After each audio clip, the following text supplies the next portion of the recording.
What up, YouTube? PJ here, that's Dogpound 24/7. Thanks for tuning in. If you're new to the channel, please go ahead, do the right thing. Hit that subscribe, hit that like, hit that notification bell. Good evening to you all. Thanks for tuning in. Got a quick story for you. Just came to the store, got some coffee, and drop you a quick video. All right. This video, I'm going to make it quick. I'm going to not go into too much depth. Give you a quick rundown of my first time going to the box, the shoe, in prison. All right. And let me tell you, people, it was a nightmare. It really, truly was. I honestly did not deserve to go.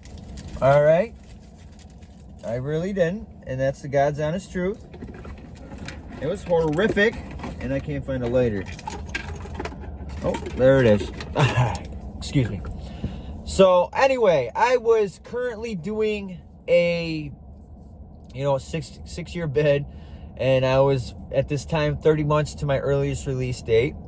I was at this point in a minimum security prison, Lion Mountain Correctional Facility. It's way upstate New York, and like I said, 30 months away from going home. All right, and I was accepted to KSAT. KSAT is a 6-month drug program. Once you complete it, you go to work release. Get to go home a little bit sooner than normally would. Well, on July 4th of 2009, that would disappear. All right. Like I said, I was in a minimum, so at this time I was doing ASAT, and I had a gym porter spot. Gym porter is I would hand out weight equipment, basketball, stuff like that. Gym porter. All right. Now, I got accepted for KSAT. Went to the KSAT committee, got accepted. Albany, which is the capital of New York, they accepted me. So I was waiting to go to KSAT. Well, you got to be at least 24 months to your minimum to go to KSAT, to your earliest release date. So I had a few months to wait, 6 months. So they changed my program. I went to the program committee because once I was accepted to KSAT, I didn't have to do ASAT no more. KSAT, satisfies ASAT. They're kind of similar. KSAT's a little bit more intense, militant, so it's a little different, but it satisfies ASAT. So I had to go to the program committee. They put me on idle, which idle means you're not doing nothing. You're just laying around. Because, even though I had several months left to go before I can be shipped out to Hell Creek, KSAT, they still gave me idle. I just wanted to do me. But guess what? I wasn't doing me. Because on July 4th, 2009, an inmate came to wake me up out of bed. All right? Came to wake me up. Yeah, so CO wants you in the gym immediately. He's pissed.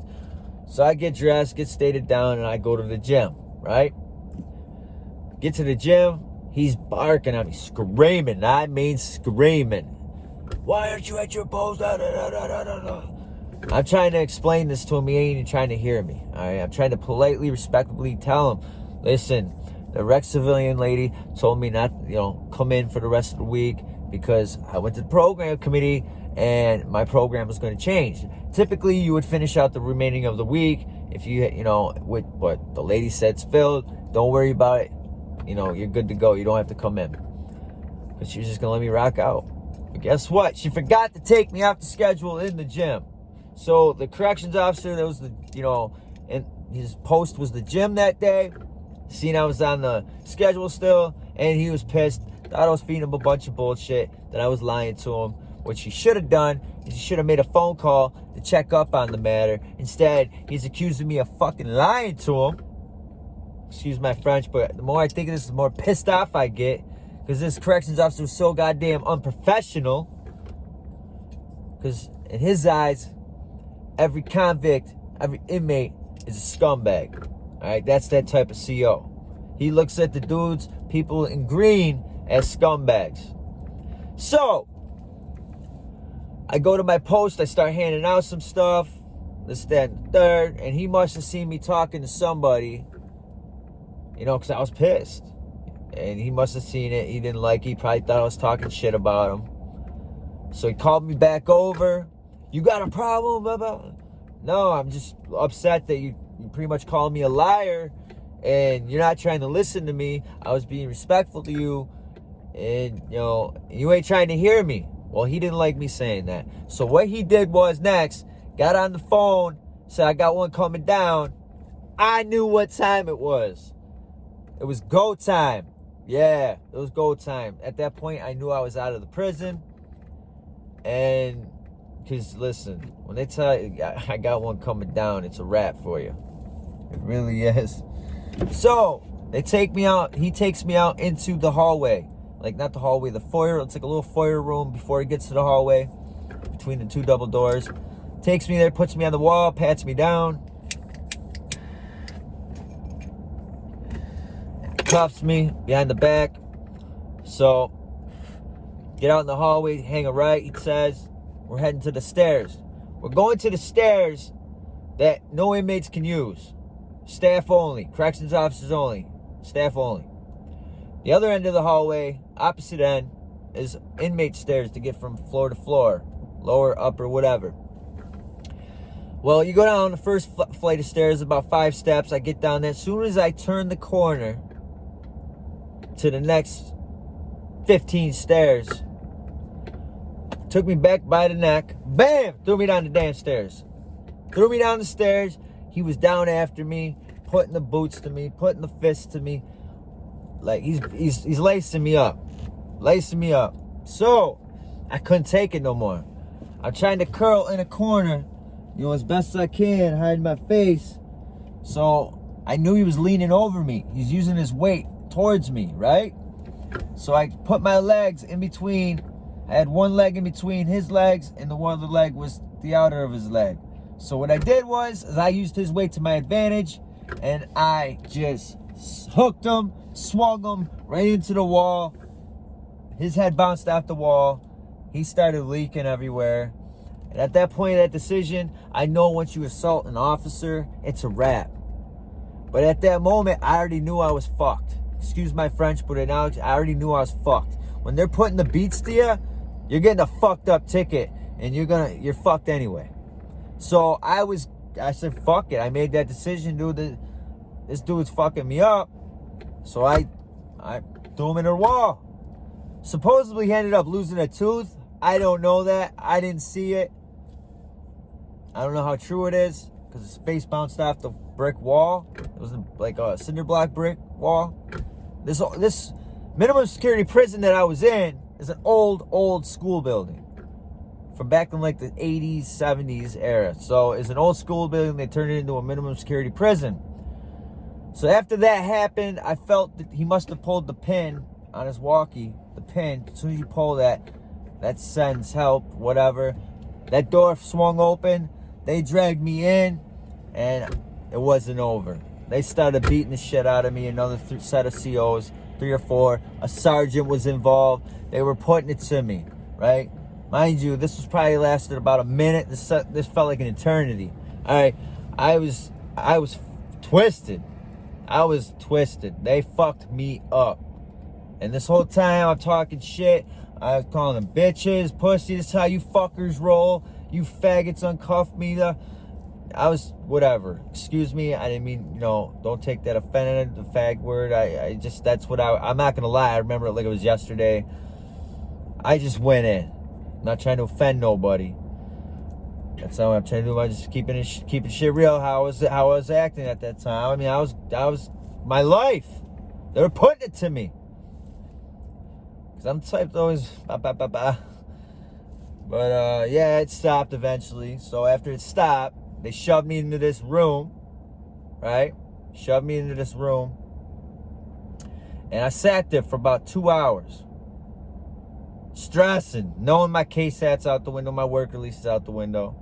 Knowing I'm getting a ticket. Knowing I'm going to the box for a very long time. So I ain't getting a ticket. They gave me 3 tickets. Assault on staff, refusing a direct order, and interference. Read the ticket. I was blown. I was floored. Couldn't believe what they were saying. Right? Couldn't believe it. Finished reading the ticket. They tried to say I came to the gym late. As I came to the gym, he put me on the wall. to do a routine pat down, and I came off the wall and tried, remember that keyword, tried to push him. Mind you, I never came off the wall, never would do such a thing, never would insult an officer, especially knowing that I'm going home soon, all right? So, I'm bugging after I got these tickets. I'm bugging. They didn't give a fuck, this, that, and the third. Well, anyway, I was out of there. They took me out of the prison. I was shipped to the upstate correctional facility, which is a Maxi Max. It's straight shoe. That's where I was going. Get to the shoe. We're out front of the prison. They didn't bring me through the Sally Port. They brought me through the main gate, main doors, front doors of that prison. That's where they brought me. They bring me through the Sally Port. Sally Port has too many cameras. All right? So they brought me through the main doors because they were about to fuck me up, and I knew it. There was, in the parking lot, 3 COs and a sergeant out there waiting for me. As soon as we parked the van, the state van, I was in the way back seat, and the sergeant came out in the van, got about 2 inches from my face, said, "You know where the fuck you're at, son?" And I said, "Yes, sir." And next thing I know, bang! Right behind me. And then, as soon as I got hit from behind me, because they were getting my property out of the back, corrections officer hit me from behind. As soon as I got hit from behind me, the sergeant, whack, right across the face. I ended up getting two-pieced by 2 people. It was crazy. After that, they dragged me out by my waist chains, told me to get up, and they put all my bags in this cart. I had to push my own cart. As soon as we got inside the doorway, they told me to get to the wall, face the wall, don't come off the wall.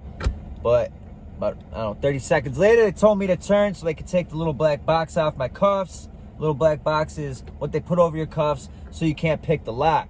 Well, during that movement, I took my face off the wall and turned my face, and next thing I know, bang, right off a brick wall. Broke my nose. I'm leaking everywhere. I mean, I'm leaking like a faucet everywhere. Couldn't see nothing. Couldn't, black and blue eyes. Oh, when you break your nose bad enough, your eyes black and blue, like almost instantaneously. It's crazy. So I was leaking. Long story short, they cleaned me up. You got to see a nurse every time you enter a new facility within New York State. Not sure if that's like that everywhere, but I'm pretty sure it probably is. I go down and see the nurse. It was a male nurse. I'll never forget it. I have a state shirt holding over my nose to keep it from leaking. I take the shirt away. I'm covered in blood. He says to me, "You all right?" I said, "No, I can't breathe. I can't see." He's like, "Well, you look fine to me." Floored. Couldn't believe it. Couldn't believe this nurse just said to me, "You look fine." As soon as that, they took my weight, blood pressure, all that, set me on my way. They were taking me to my cell. All right? As soon as I got to my cell, I went in my cell. I was single bunked when I first got there. They told me that night, after they locked me into my cell, he says, "Sleep with one eye open." That's what the corrections officer said to me. So I already knew they were coming back again. Because what happened was, while they were being like this, they phoned over the upstate box, obviously told them that I put hands on an officer in Lion Mountain. When you put your hands on an officer, you're going to have consequences all down the line. That's going to follow you from everywhere you go. It's going to be on your jacket everywhere you go. And every time you go to a new facility, they see that shit. Because I've been questioned numerous times. Even on violations, I've been questioned about the assault on staff. It's crazy. So, I get into my cell.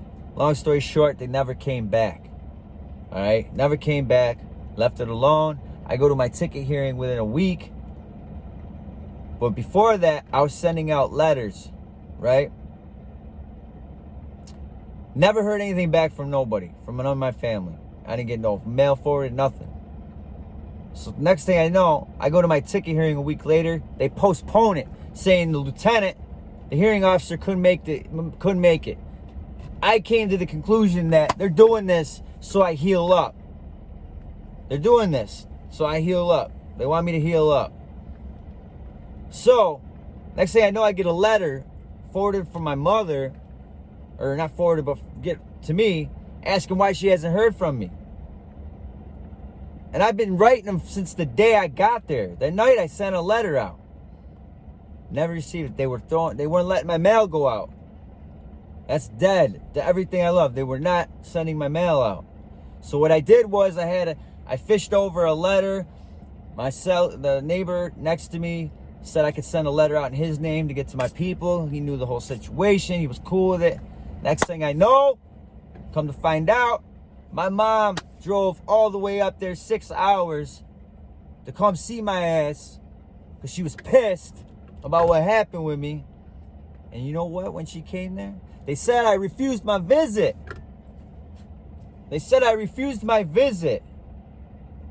Crazy. My mom was heated. She wrote me, why are you refusing your visit? I wrote, Mom, I never knew you even came. What the? I went nuts. Banging on cells. Banging. I went nuts. Banging on cell doors. I said, I want to speak.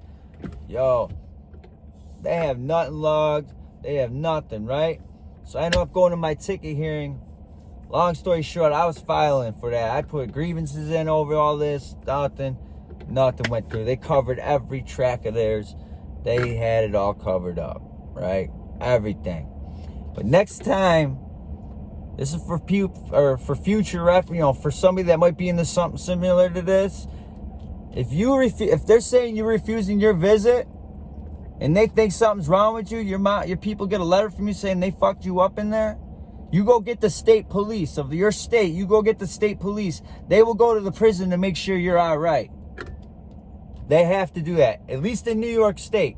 That's what I found out, because I filed grievances. I tried to do the whole works, but I got shut down. It was crazy, because everything was covered up. The state's good at that.